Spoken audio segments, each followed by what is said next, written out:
Hey, lovely. I hope you're well. We're going to get right into talking about the importance of building in private. Right now, with social media and seeing the come up stories, it can be so tempting to just want to put your step by step by step out there. But there are many reasons why this might not be the best case for you.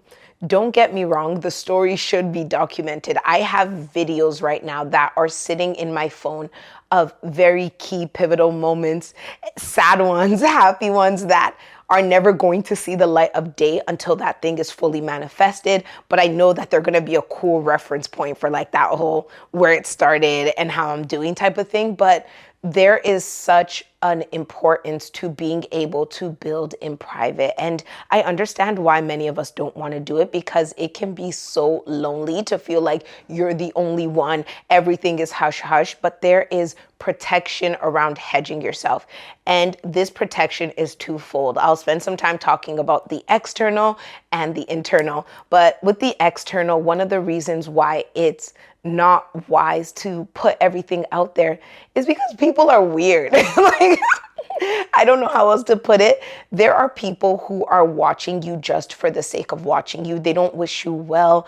They don't want you to succeed. And some of them are waiting to actually giggle about your downfall. I recently decided, last year, I moved to Nigeria part-time. I was in this whole Lagos talking stage reverse jackpot situation. If you want to hear more about that, leave a comment and I will share that journey and what I learned. But at the time, I was going back and forth, and I thought it was going to be a permanent thing where every year, indefinitely, I'd be living half of my year in Nigeria. But as God directed me, this year does not look like that. And because I had spoken to so many people about it, a lot of them reached out to me and they're like, Toks, aren't you supposed to be in Nigeria? Aren't you living there? And curiosity is not a bad thing in and of itself, but there is sometimes an air around that curiosity that makes you feel like, are you a hater? And the thing is that if I didn't put this decision out there so publicly, no one would be able to ask me questions, because you actually can't ask people questions about things you don't know exists. So if you want to protect yourself, you need to make sure that if you don't want people to ask you about that thing, don't talk about it. Hence why I don't talk about a lot of things on here. I usually talk about reflective lessons. I don't talk about live action things I'm experiencing, because I actually do not want people's opinions. And there might be some good encouraging opinions, but that one piece of opinion from that person who thinks they know it all or wants to offer me some unsolicited, stupid advice is going to aggravate me, for lack of better words. And I don't want to deal with it. So putting yourself out there too much leaves room for so many opinions. And even if people are not haters of you, because not everybody is your hater, and we need to release ourselves from the shackles of thinking everybody is our hater.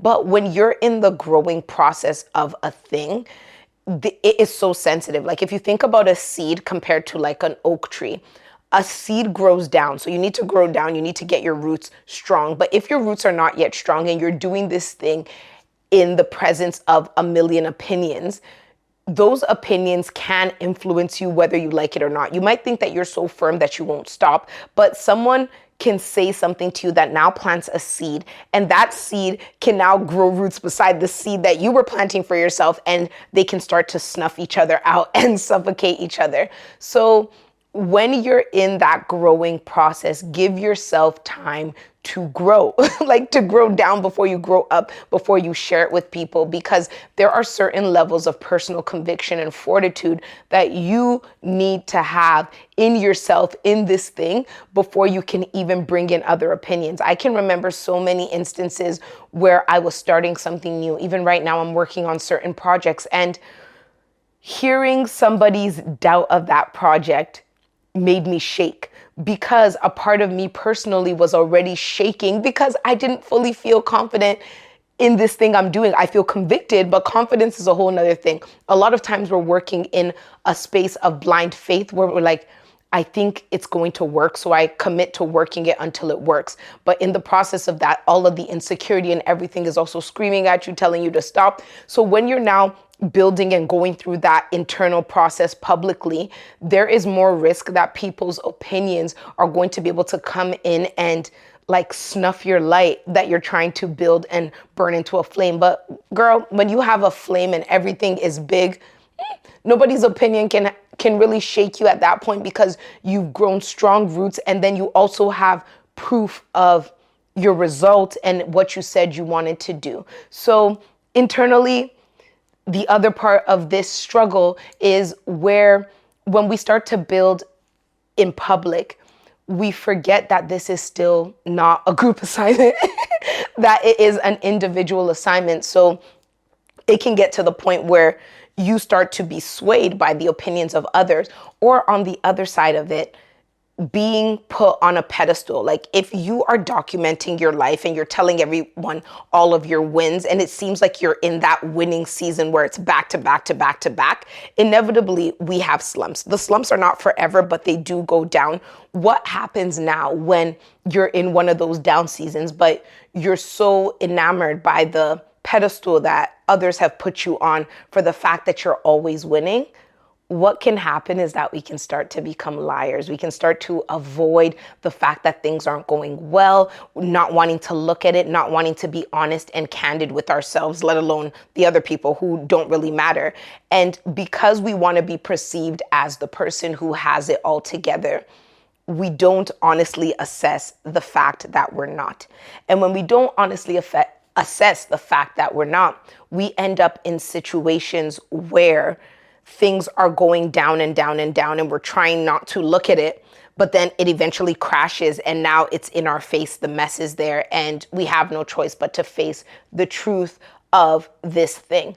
But when you're going through the ups and downs in private, and you're building your fortitude and your confidence in that thing, not in the perceived praises of how that thing looks on the outside, you are also more willing to deal with and face things head on, because girl, there's no shame.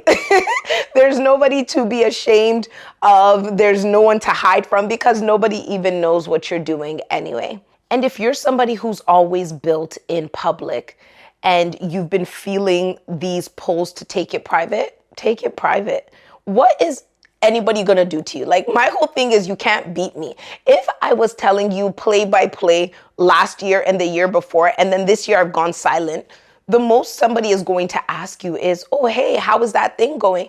And based on how you respond will let most people with deductive reasoning know that the conversation doesn't need to go any further. So stop if you don't feel like this makes sense for you. And if people think that you've fallen off the face of the earth, or that you're not on like you used to be because you no longer share, let them think that. At the end of the day, what money has these thoughts ever given you? Have their thoughts ever moved you forward? Has it changed your life positively? Yes, affirmations are good and all of that good stuff, but telling these people and having them in the know, how has it fiscally benefited you? How has it mentally benefited you? How has it tangibly benefited you? So if you stop talking and they seem to disappear, or they think that you're not doing well, it's okay. We're still going to announce the things worth announcing. And if you are struggling with the fact that you always need people to know, I want you to take some time to sit with yourself and ask yourself the question, like, what am I gaining from others being in my camp?